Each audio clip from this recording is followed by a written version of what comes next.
What's up, everybody? Welcome back to the Horticulture Homestead in the heart of our home, our kitchen. This is episode 2 of our jacked up kitchen. And as you can see, since the last time we were filming in here, the walls have been finished. We've got Kills primer on the walls. We've got the ceiling finished and painted. And we've got the uppers put back together and the doors and hardware all stripped down. We are going to, let's see, first thing is, step 1 tonight is going to be to strip the lower doors, the cabinet doors off of the cabinets, get the hardware pulled, and then we're going to dive into step 2, which is going to be our trusty dusty sander here. So we've got a ton of sanding to do. We're going to hit it with the orbital first, and then I'm going to come through and hard block everything. So we'll go step by step. I'll kind of share some little tips and tricks that I've picked up along the way. And we'll see if we can get this thing all knocked out and ready to seal tonight. So let's jump in.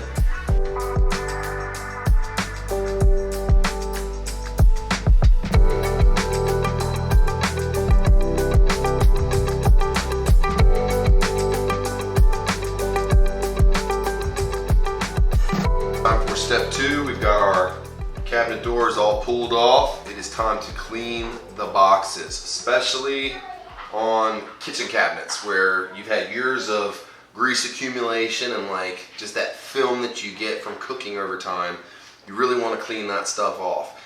A lot of people don't understand that when you get fish eyes, it's not only caused from stuff that falls onto the surface, but also from a soil that is left on the surface before the paint is applied. And what happens is if you get like a bead of oil or something that's on the wood, you paint over it, it'll look smooth when you paint it, but over time what happens is that oil repels the paint that's laid over top of it, and it creates that little fisheye, that little bowl where there's no paint now. So if you sand before you clean, what you're just going to do is you're just going to pick that grease, whatever little soil is on top of the wood, into the sandpaper and literally sand it into the wood. So it's gonna put it there permanently before you go over to apply the top coat. So clean.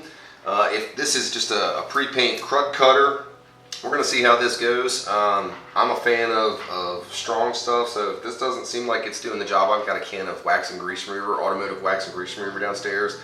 Throw some of that stuff onto a microfiber cloth, give it a quick wipe down, and then it's on to we're probably going to start with 220 and see how it goes. I might step up to a 120. But we're just going to do a quick scuff on the boxes and then get into some block sanding. So first time to clean, then we'll sand.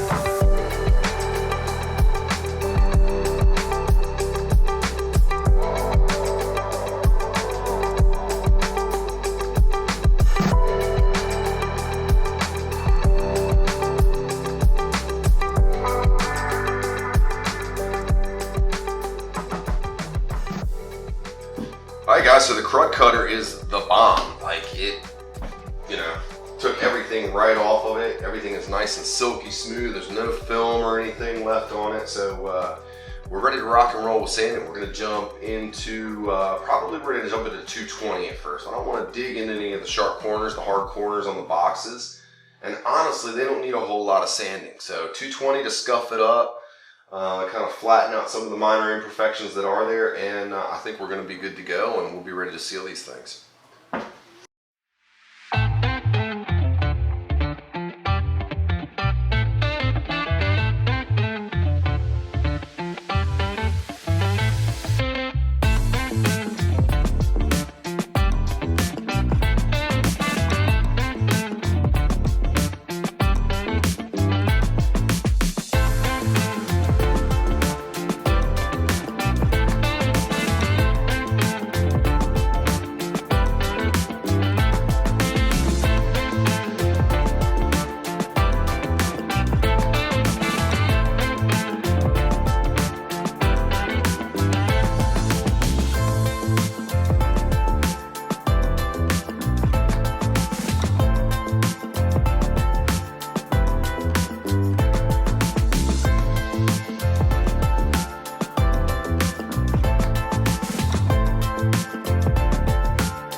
Alright guys, I'm finished sanding all the inside of the fascia boxes.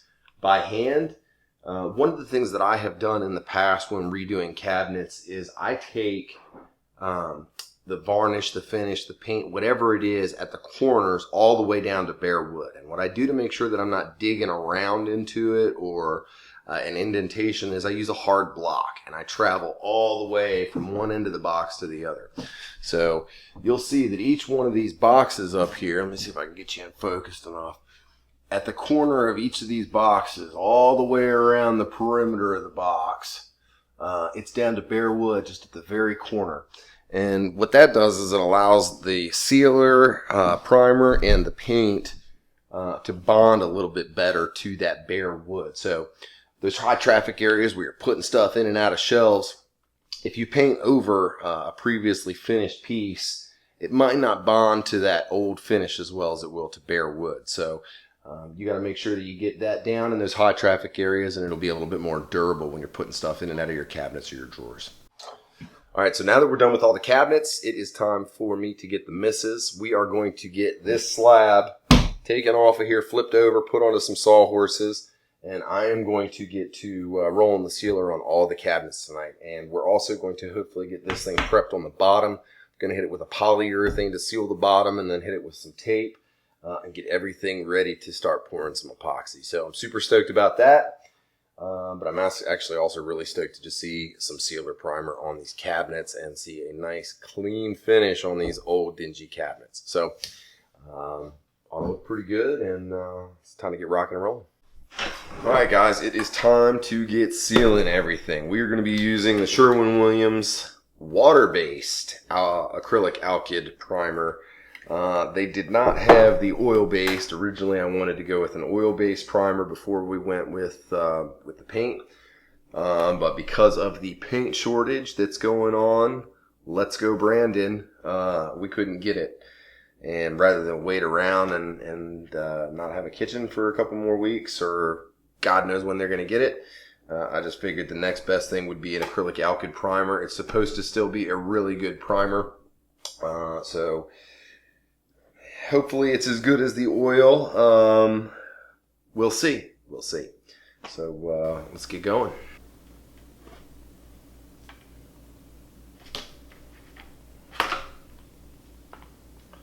By the way, guys, we're using a 6-inch microfiber cloth.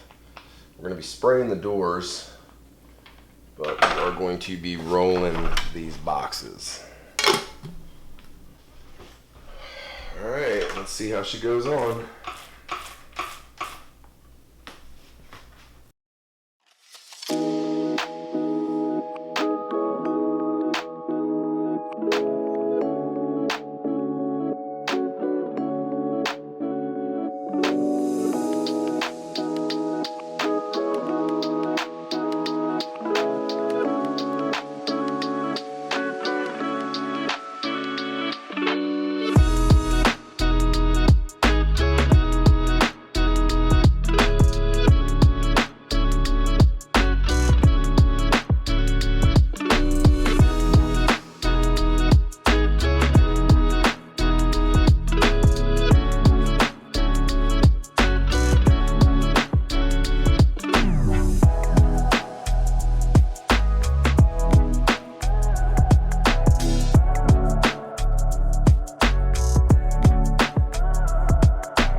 Alright guys, it is midnight, 12:30, something like that. So I am going to quit filming for the night, but I have got almost the whole first coat on the kitchen boxes done. And I don't know, I'm going to see if I can get you guys to see this. Let's see if I can find you some grain here. It's not going to show up on camera. I'd laid this really, really thin, so it's a little splotchy. But I mean, I am shocked at how flat it's laying. I'm using a 6-inch microfiber roller, and the stuff's just laying down into the grain beautifully.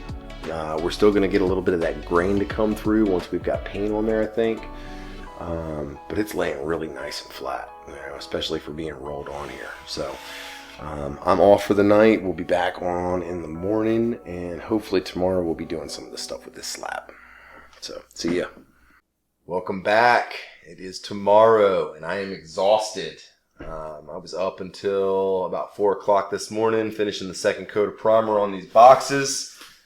You guys can see we've got them all done. We're ready to rock and roll, and that means that it is time for our next step, which is our live edge slab countertops. And today what we're getting ready to do is start our epoxy fill.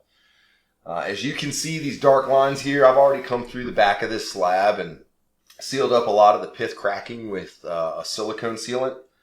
It's a lot cheaper than epoxy is, and once this thing is flipped over and on top of these cabinets, nobody's ever going to see the underside of this thing again. So it's not like finishing a table where we're going to finish both sides of the slab. Really all we want to do is seal up the underside and get ready for our first part of our deep pour. Now what I'm going to be doing is a little unconventional. A lot of guys will do forms, you know, when they're doing epoxy pours, but when you're talking about a 13-foot long slab that's 32, 33 inches wide at the wide end, you'd have to make a massive form and you would have to pour gallons of epoxy. So what we're going to do is we're going to seal up the deep pour portion of our slab here with a waterproofing tape. It's kind of like a ducting tape, a foil ducting tape, extremely sticky. It's gonna seal up everything so that our epoxy just doesn't pour out onto the floor. If we miss a spot, now you know why we left the nasty linoleum on the floor. So if we do lose a little bit of epoxy, hopefully we'll catch it in time, but who cares? It's on this linoleum that's getting ripped out anyway. So anyways, what we're gonna do is we're gonna do a layer of tape, and then I am going to I'm going to cut a sheet of plywood that's going to fit over our form here. We're going to secure that down with a shallow screw and silicone the edge of the entire piece of plywood to just kind of back this waterproofing tape up. If we end up with epoxy on the floor, I'm going to blame it on lack of sleep, because it will be the biggest bonehead move of this entire project. So first things first, I'm going to get some measurements, and we'll go cut our plywood and get ready to start sealing this thing off for our pour. Alright guys, so we're ready to seal this thing up and get ready for our pour. As you can probably see in the video, there's still some bark here on this. Now I've already gone through and chiseled off a lot of the really loose stuff. The reason there is still a little bit of bark on this side of the pour is because this bark inclusion here, this little center chunk in the pith, is actually almost like a little mini burl. So there's all kinds of awesome grain on the reverse side of this that will be the top surface when it's all flipped over and finished off. But I'm afraid if I start picking it into some of this firmer bark inclusion here, that what's going to happen is I'm going to destabilize it and lose this piece. So that's why it's only cleaned up to this point. We're going to hit this thing with a wire brush, get our tape down, get our wood down, and then silicone everything, and then it's time to flip over and pick all the little bark inclusions on the top side.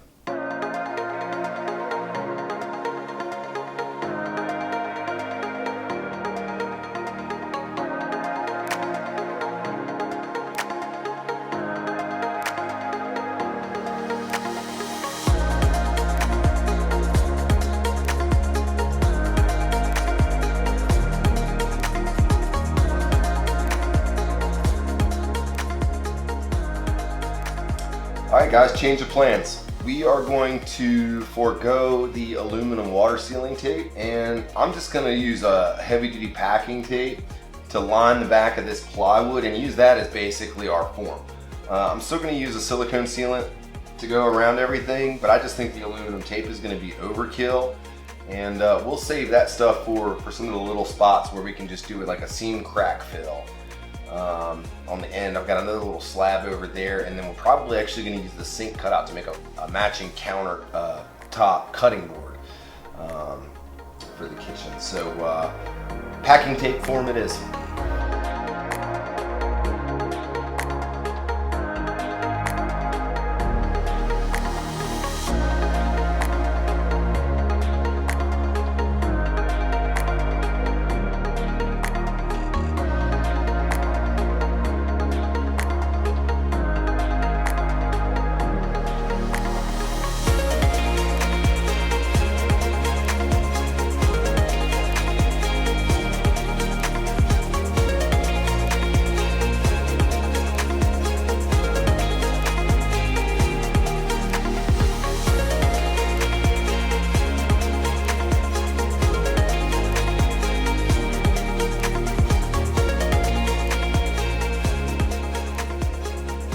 Okay, we are all sealed up, and it is time to flip this bad boy over so that I can seal up the end of our void here.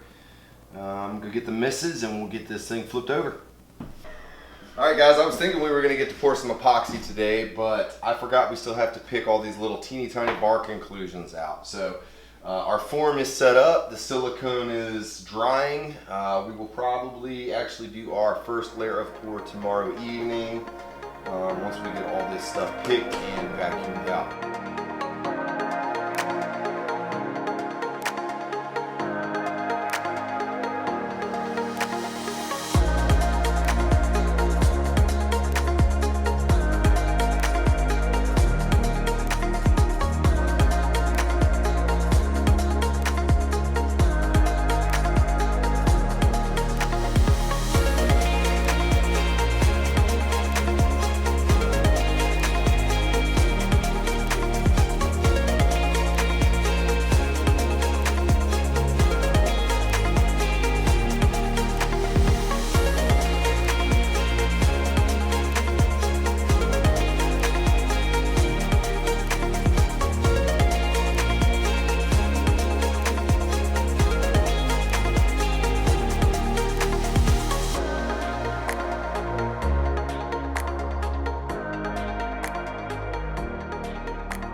Okay, so we are all done picking this thing. We vacuumed it out. We're gonna let this thing sit for tonight and let our silicone in the form harden up.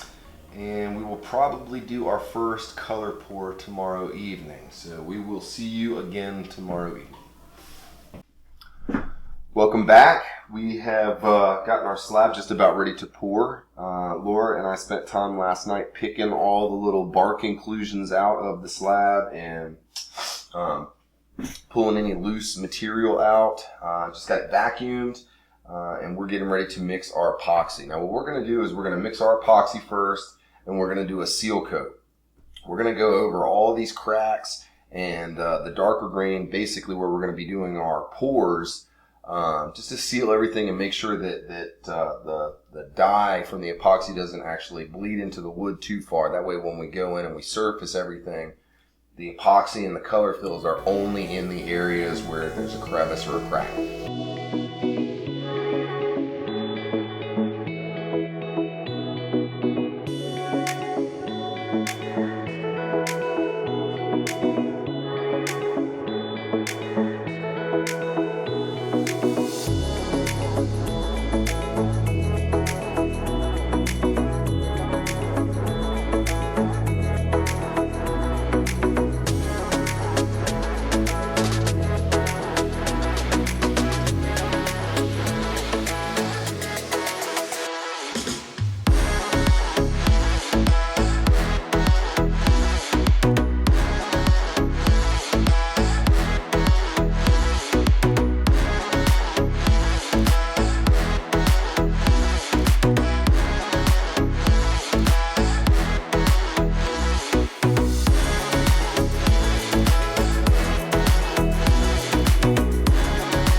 Alright guys, we are done with our seal coat. We're getting ready to add our pigment to our first layer of pour. We are using liquid pigments from Epoxy for our navy blue. We are just going to probably do a 50-50 black and blue to lay that base layer.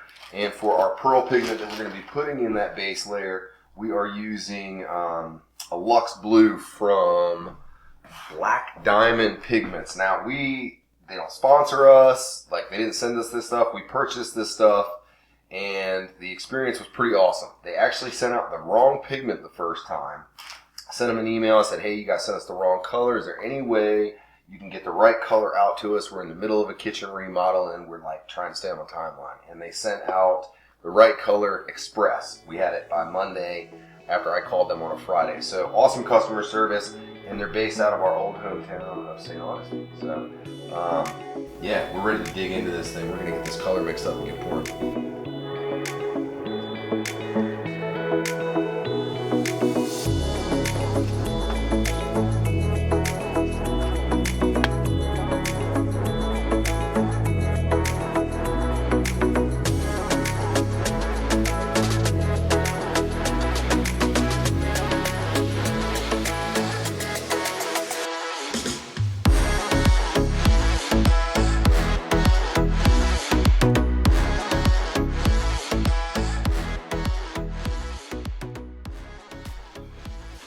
Alright guys, this is where I find out if I actually sealed this thing at the bottom or not.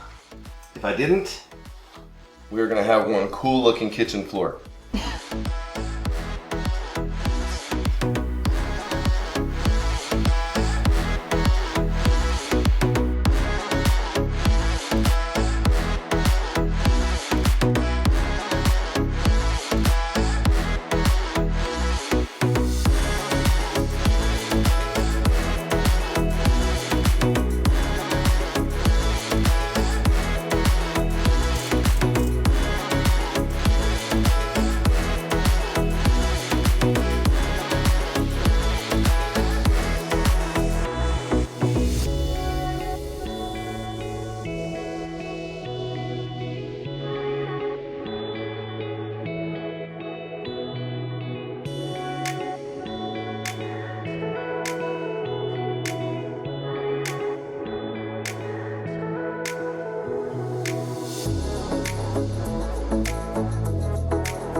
Okay guys, our first layer of deep pour is done. We're going to let this set up for 48 hours, let it get mostly hard, and then when it's to the spot where it's still just a little bit tacky on the surface, we're going to hit it with our next pour. So we're looking forward to that. When we get to that stage, we'll be back in front of the camera to show you guys what's going on. Okay guys, it's been 48 hours. We are set up. Our first pour is hard, but it's still tacky, so that means it's time to do our second pour. What we've got is we have basically the same color that we laid as our foundation color, and then last night I mixed up a second color that we are going to be pouring into the base color. Now the reason I mixed this up last night was to allow this to set up and get kind of thick, allow the viscosity just to get denser, so that when we pour the second pour, it'll stay thin. And then this one will have thickened a little bit already, so when we pour it in, it'll kind of, they'll stay a little bit separated and still kind of mold. That'll give us the marbleizer effect we're looking for. So it's time for pour number 2, and then we've got another 48 hours before we can put this countertop back into place and start flattening everything, and then get ready to do our final color pour.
48 hours later. Actually, it's 72 hours later now. Yesterday was 48 hours, and as you can see, the second pour went well. We got the countertops fixed. They are all mounted solid, and it is time to start flattening everything. Now, you guys have probably noticed these slabs, there's still some kerf marks from the chainsaw mill and everything. And we flattened the slab to a certain point. And then I wanted to leave as much material on these slabs as possible until these things were actually mounted into place. And, you know, they weren't going to be moving around at all before we finally flattened everything and got everything leveled out all the way. If it was a table, we would have flattened it and done all the epoxies, the epoxy pours in a mold.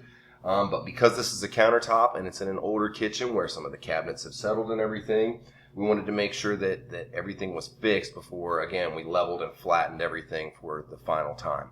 I was just afraid that if we flattened everything and then got the pours all done and then tried to mount the countertops in, that we might torque or twist the slab in a way that the epoxy wouldn't like too much. So we also did a little tester with the sink cutout that we turned into a matching cutting board. So as you can see, that thing turned out bad to the bone. There's not as much epoxy in this as the countertop, but we finished this off with a linseed oil, food safe linseed oil, and then it'll get beeswax once the linseed oil is completely set. So today we've been working on the cabinet doors. We have gotten all of our uppers and lowers sanded, scuffed, and caulked.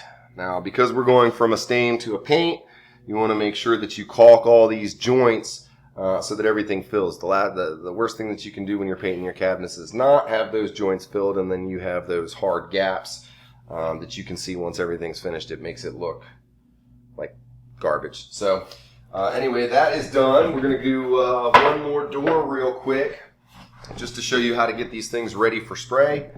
And then we're probably going to cut out and do a ton of flattening on all of these slabs and get them ready for the final pours. So we'll jump into this cabinet door real quick, and then we'll wrap up. Okay, so like we talked about earlier in the video, first thing in prep is going to be cleaning. You do not want to scuff, sand, any of that grime into the old finish, because when you lay your new finish on, that's when that soil is gonna react with your new paint and create your fish eyes and all your other imperfections. So first step is clean. We've already done that. Second step, rather than sand in these old moldings here and risk tearing down these clean edges, we're going to use a steel wool. And all we're going to do is we're going to jam our steel wool into that joint where the outer molding of the door meets the door panel, and make sure that we score up, sand up that joint really well so that when we lay our bead of caulk, the caulk has something to adhere to.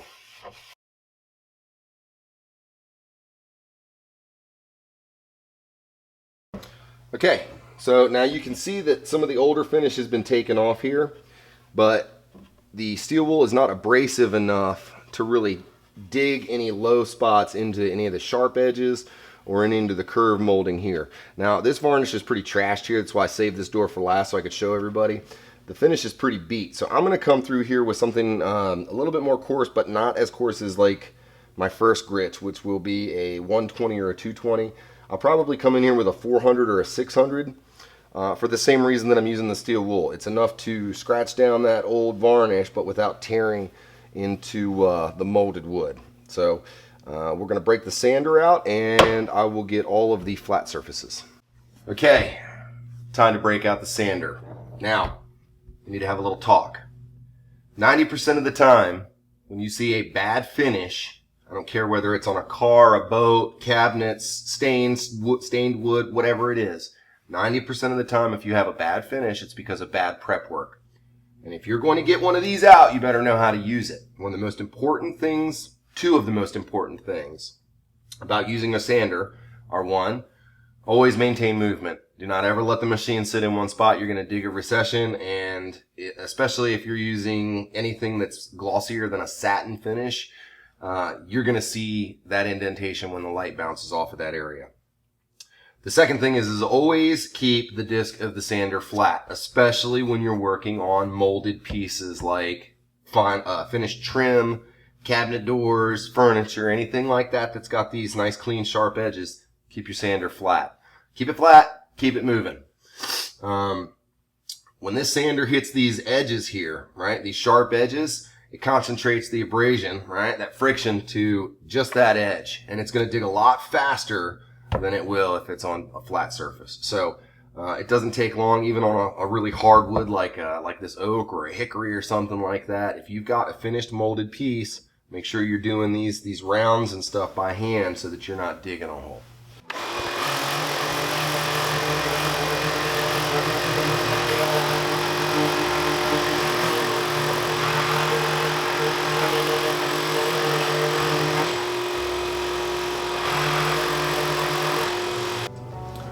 Alright guys, and after sanding, the last step is going to be to lay your bead of caulk in between the frame and the door panel. So inside and outside, get your nice clean bead of caulk, and once that caulk sets up, we'll hit that one last time with some 400 just to smooth all the last little nibs and stuff down, and get into these moldings a little bit better on any of the parts that are beat up, and then we'll be ready for primer. So that's where we're going to leave it for the day. We'll see you in the next video. We're going to be flattening these slabs. We'll cover a little bit of that in some time lapse, and then it's going to be time for pours and paint. So we'll get into finishing off the cabinet boxes, a little bit more of the prep work and tricks to make sure you get a good finish on that. And then we'll spray the cabinet door. So this thing's gonna wrap up. Like next episode, we should be able to start putting everything together. We'll get our dishwasher in here, and like, I can't wait. I can't wait to have a kitchen. This is we're 3.5 weeks into this thing. So we haven't had a kitchen in 3.5 weeks. We've been cooking on our grill and on a skillet. So like, it's time. It's time to have this wrapped up. So I hope you guys are enjoying it so far. We are definitely enjoying watching it come together. So we'll see you in the next one. Make sure you hit that little thumbs up, that little like, and the little subscription notification thingy so that you'll see the next one.